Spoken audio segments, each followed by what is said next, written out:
vue, nous allons voir tout simplement la réaction chimique. Réaction chimique, qu'est-ce qu'une réaction chimique? Un point définition.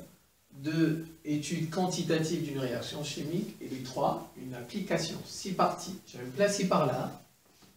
Une réaction chimique, c'est quoi? C'est une transformation. C'est une transformation. Par exemple, regardez, quand vous mettez du riz et de l'eau au feu, ça va se transformer, ça va donner du riz que nous mangeons. On va essayer un peu ça. Une réaction chimique, c'est une transformation, tout simplement. C'est une transformation au cours de laquelle les réactifs, ce qu'on a mis au départ, c'est ce qu'on appelle ça les réactifs, réagissent entre eux. Les réactifs, ils vont réagir entre eux et disparaissent pour donner des composés nouveaux qu'on appelle les produits de la réaction. Je reprends. Une réaction chimique, c'est quoi? C'est une transformation. Au début, vous avez des réactifs, vous les mettez ensemble, ils réagissent entre eux, et il va se former, à la fin de la réaction, de nouveaux composés qu'on appelle les produits de la réaction. C'est tout. Par exemple, si vous brûlez du fer, vous voyez du fer, vous le brûlez en présence du dioxygène. Vous prenez le fer, vous brûlez ça en présence du dioxygène. La combustion du fer dans le dioxygène, qu'est-ce qu'on a mis? On a pris le fer, on a mis le dioxygène, ça ce sont des réactifs, les deux. On les a brûlés. La combustion veut dire brûler. La combustion, c'est action de brûler. Ça veut dire qu'on brûle. On brûle, je reprends. On brûle, si vous prenez ça comme ça, c'est correct. Le fer en présence du dioxygène. Les deux sont des réactifs. Un corps nouveau s'est formé. L'oxyde de fer ou bien l'oxyde magnétique Fe3O4. Vous voyez, ça c'est une réaction. Et il y a eu transformation au cours de laquelle les réactifs, ils ont réagi entre eux et ils ont disparu pour donner des composés nouveaux qu'on appelle des produits de la réaction. Regardez, on a mis le fer, on a mis le dioxygène ensemble. Les deux, on les appelle comment? Des réactifs. Les deux sont des réactifs. Ils ont donné le Fe3O4 qu'on appelle des produits. Avec la flèche veut dire, ça va donner ceci. Les réactifs donnent ceci. On appelle ça une réaction chimique, une combustion, la combustion du fer dans le O2. En fait, ça, qu'est-ce que c'est? En fait, c'est une écriture mathématique. On appelle ça une équation bilan. Une équation bilan. En fait, l'équation bilan, c'est quoi? C'est l'écriture mathématique de la réaction. Une réaction, on peut vous la donner en français comme ça. Regardons, on dit la combustion du fer dans le O2. Un corps nouveau s'est formé, l'oxyde de fer Fe3O4. Ça, c'est du français. Voilà, c'est du français. Vous allez l'écrire en mathématiques. Donc, son écriture mathématique, on dit équation bilan. Ça, c'est l'écriture mathématique de cette réaction. C'est tout. Les deux là, comment on les appelle-t-on? Des réactifs. Et celui-là, on les appelle, ceux qui sont de l'autre côté, on les appelle les produits. Ceux qui sont par ici, on les appelle les réactifs. C'est tout. Alors, au cours d'une réaction chimique, il y a conservation des éléments chimiques. Il y a conservation des éléments. Ça veut dire quoi? Regardez ici, on a du fer, n'est-ce pas? Qu'est-ce que vous remarquez ici? On a du fer. Ça ne va pas disparaître, ça ne va pas, on va dire, non, non, non. Si vous avez du fer ici, vous devez avoir du fer ici. Si vous avez du dioxygène ici, vous devez avoir l'oxygène, le fer et l'oxygène. Si vous avez de l'oxygène ici, vous devez avoir l'oxygène de l'autre côté. C'est ce qu'on appelle conservation des éléments chimiques. Au cours d'une réaction chimique, les éléments se conservent. Les éléments chimiques se conservent. Le fer, on va le retrouver là-bas. L'oxygène, on va le retrouver ici. C'est tout. Il y a conservation de la masse. Il y a aussi conservation de la masse. Ça veut dire quoi? Je vais équilibrer. Fe plus O2 me donne Fe3O4. Je vais d'abord équilibrer. Ici, j'ai 3 fers. Vous voyez, 3 fer. Ici, j'en ai 1, je mets 3. Je suis en train d'équilibrer. Et j'ajoute des coefficients. On les appelle des coefficients stoichiométriques. Des coefficients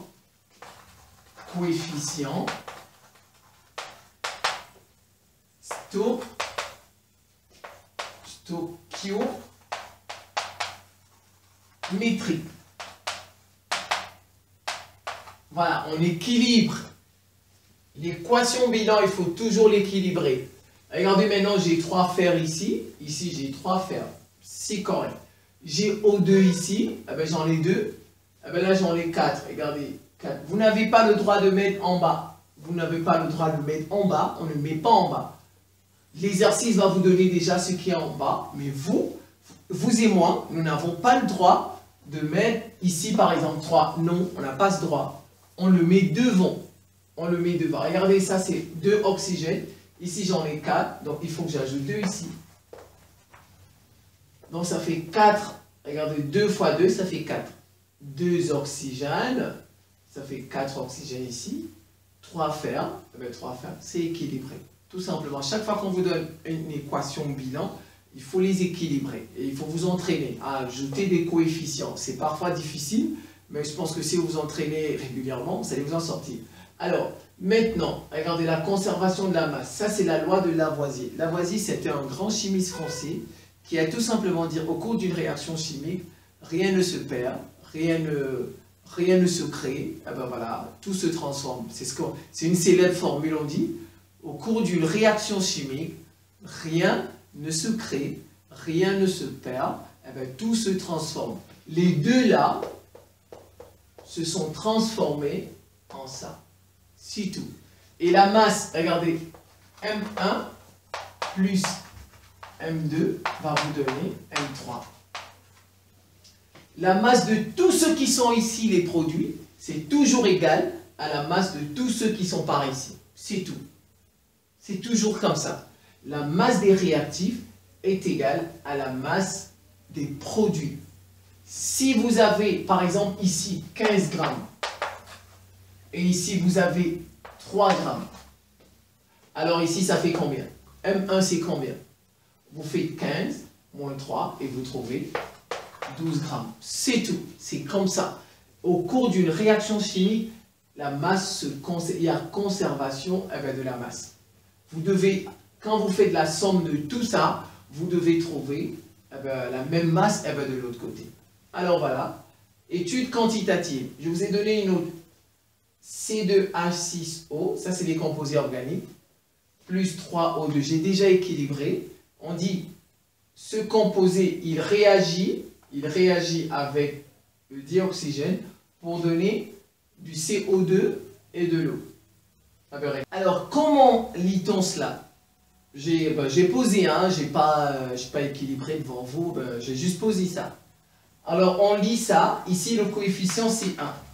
On dit une mole. Une mole de tout ça. 3 moles de tout ça, de O2. 3 moles. 2 moles, oui, 2 moles de CO2. 3 moles de H2O. C'est comme ça que on appelle ça l'étude quantitative. On va faire l'étude, on va faire les quantités de matière. C'est ce que ça voudrait dire. Donc on dit une mole de C2H6O réagit avec 3 moles de O2 pour donner 2 moles de CO2 et 3 moles de H2O. C'est tout. Alors, supposons maintenant, on dit la quantité de matière de ça, c'est 0,4 mol. Ça, sa quantité de matière, c'est 0,4 mol. On veut connaître la quantité de matière de ça, de CO2. On ne sait pas. On fait ce qu'on appelle le bilan molaire. Le bilan molaire, ça veut dire quoi? C'est ça. Vous prenez les coefficients. 1 sur 4. Vous voyez, le coefficient de celui-ci avec sa quantité. Chaque fois. Avec sa quantité. 1 sur la quantité. 1 sur ça. Égal. On met égal. Le coefficient de ça. 3 sur sa quantité de matière. Sur sa quantité. Je vais mettre les N. Parce que si je mets les A, ça va vous tromper. Regardez. le coefficient sur la quantité égale coefficient sur sa quantité égale son coefficient sur sa quantité n qu'on est en train de rechercher. Son coefficient divisé en fait égal. On appelle ça le bilan molaire. On fait le bilan molaire. Coefficient sur quantité égale coefficient sur quantité égale coefficient sur ainsi de suite. Alors qu'est-ce que je cherche? Moi je cherche ça. On vous a demandé de chercher ça. Donc vous prenez les deux là. Seulement. Voilà. Ça fait 1 sur 0,4 égale 2 sur n. Ça fait que n égale 2 fois 0,4. On fait ça fois ça. Ça donne 0,8. Il se forme 0,8 mol de CO2. Et vous pouvez trouver la quantité de ça. Vous pouvez trouver la quantité de ça en faisant la même chose. Vous faites juste la même chose et vous allez trouver. C'est tout. On appelle ça le bilan molaire. Eh ben voilà, le bilan molaire, on va dire comme ça, de la réaction. C'est ce qu'on appelle l'étude quantitative. Alors, on va terminer avec un exemple. Très simple. On m'a donné ceci. On m'a dit le fer réagit avec de l'eau pour donner du Fe3O4, l'oxyde de fer ou bien l'oxyde magnétique, et du dihydrogène, un gaz. Je vais d'abord équilibrer. J'ai 3 fers ici. Ici, j'ajoute 3. J'ai 4 oxygènes ici. Eh bien, vous voyez, j'en ai 4. Ici, j'ai 1. J'ai 1, donc j'ajoute 4. Ça fait 4 oxygènes. Eh bien, j'ai égalité parce que maintenant, j'aurai 8 hydrogènes. 8 hydrogènes, j'en ai 2 ici, donc j'ajoute 4. C'est équilibré. 3 fers. 8 hydrogènes. 8 hydrogènes. 4 oxygènes. 4 oxygènes. J'ai équilibré. On m'a donné le volume molaire. On me dit c'est 24 litres par mol. On me dit la masse de celui-ci, c'est 46,4 grammes. On me demande de calculer la masse de fer, de ça, et le volume de celui-là. Comment fait-on? Chaque fois qu'on vous donne ce genre d'exercice, en fait, cette masse, c'est 46,4 grammes de quelque chose. De quelque chose. Donc vous cherchez la masse molaire moléculaire. Comme c'est une molécule, on cherche la masse molaire moléculaire. Vous cherchez M, la masse molaire moléculaire de Fe3O4. Quand je calcule tout ça, ça me fait 232 grammes par mol. La masse molaire moléculaire de tout ça, c'est 232 grammes par mol. Mais en fait, ça veut dire quoi? Que c'est dans 232 et à 446,4. Donc, vous voyez, ça, c'est la masse, regardez, grammes par mol. Grammes par mol. Ça veut dire que c'est celui-ci sur celui-là. Donc, je reprends. Chaque fois qu'on vous demande de chercher la masse de fer, vous cherchez d'abord la masse molaire moléculaire de la molécule de ça. Alors maintenant, quand j'ai trouvé 232, c'est bon. Puisque l'exercice, je commence. Je vais chercher la masse de fer. En fait, je cherche la masse de fer. Mais je vais d'abord chercher la masse de 3 mols. La masse de 3 mols de fer. Mais ce n'est pas la masse de tout le fer. Mais on a dit, c'est la masse de 3 mols de fer que je vais chercher. Ici, c'est N. Donc, ça fait 3 fois 56. Vous êtes d'accord? Vous savez que M égale N fois grand M. N fois grand M.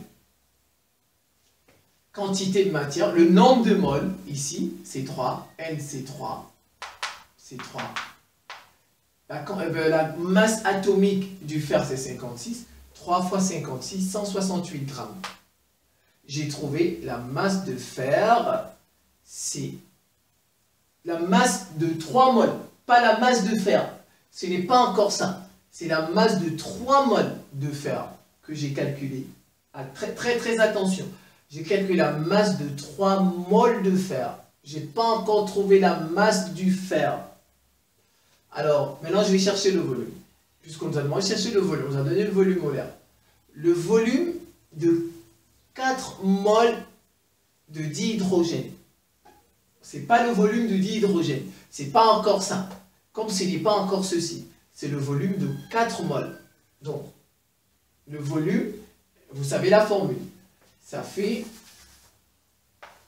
N égale V sur volume molaire.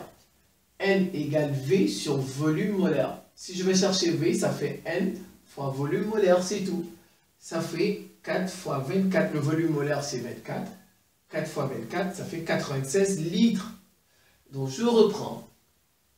Le volume de 4 moles de dihydrogène, c'est 96. Le volume de 4. La masse de 3 moles de fer, c'est 168.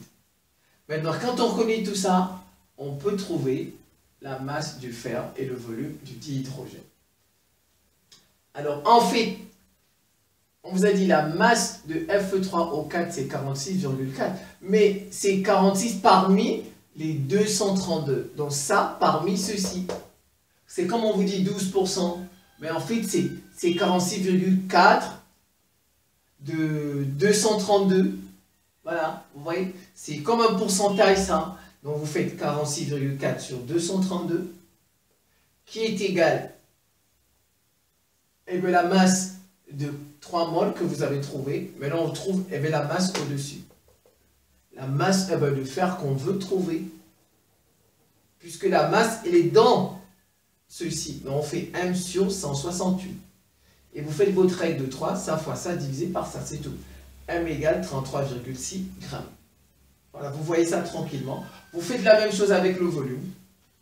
46,4 sur 232 égale le volume sur 96. Règle de 3, ou bien produit en croix, ça fait 19,2 litres. C'est comme ça qu'on fait. Donc chaque fois qu'on vous donne, vous avez le droit d'utiliser vos coefficients ici. Vous avez le droit. Vous calculez d'abord la masse molaire de celui-là. Et maintenant, vous faites ça sur ça. Ça sur ça. Chaque fois. Ça sur ça. Ça sur ça. Égal, égal. Vous mettez la masse qu'on cherche au-dessus. Le volume qu'on cherche au-dessus. Mais entre-temps, vous calculez la masse de 3 moles. Là, voilà. Et vous calculez le volume de 4 moles. Et bien, le voilà. En appliquant ces formules et celle-là. Je vous remercie pour votre attention et à très bientôt.